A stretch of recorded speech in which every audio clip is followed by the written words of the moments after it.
पापा क्या करते हैं बेटा आपके? पापा मर गए। पापा मर गए है बेटा?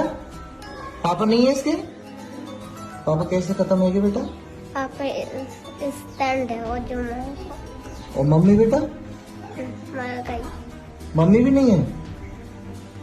आजा बेटा, अय्यो शेर है तू, कोई बात नहीं है, बढ़िया रहा कर बेटा है। ಯೂನಿಫಾರ್ಮ್ ಯಾಕಿಲ್ಲ ಅಂದ್ರೆ ಅಪ್ಪ ಅಮ್ಮ ಇಲ್ಲ ಸರ್. ಅನಾಥ ಬಾಲಕನ ಮಾತು ಕೇಳಿ ಕಣ್ಣೀರು ಹಾಕಿದ ನೆಟ್ಟಿಗರು.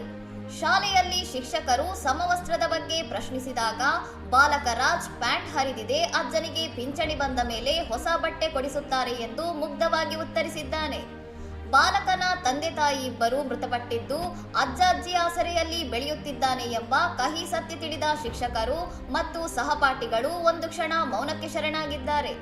ಬಾಲಕನ ಪರಿಸ್ಥಿತಿಗೆ ಮರುಗಿದ ಶಿಕ್ಷಕರು ಮರುದಿನವೇ ಆತನಿಗೆ ಹೊಸ ಬಟ್ಟೆ, ಪುಸ್ತಕ, ಪೆನ್ನು ಮತ್ತು ಬಣ್ಣದ ಪೆನ್ಸಿಲ್ಗಳನ್ನು ಉಡುಗೊರೆಯಾಗಿ ನೀಡಿ ಸರ್ಪ್ರೈಸ್ ನೀಡಿದ್ದಾರೆ.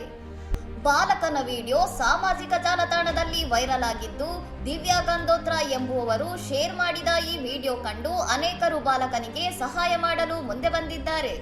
ಮತ್ತೊಂದು ವಿಡಿಯೋದಲ್ಲಿ ದಾನಿಯೊಬ್ಬರು ಬಾಲಕನ ಮನೆಗೆ ಭೇಟಿ ನೀಡಿ ಕ್ರಿಕೆಟ್ ಬ್ಯಾಟ್ ಮತ್ತು ಹೊಸ ಬಟ್ಟೆ ನೀಡಿದ್ದು ಮೊಮ್ಮಗನಿಗೆ ಸಿಗುತ್ತಿರುವ ಪ್ರೀತಿಯನ್ನು ಕಂಡು ಅಜ್ಜ ಅಜ್ಜಿ ಭಾವುಕರಾಗಿದ್ದಾರೆ. ಇನ್ನಷ್ಟು ಸುದ್ದಿಗಳಿಗಾಗಿ ನೋಡ್ತಾ ಇರಿ ಸೌರಂ ಟಿವಿ.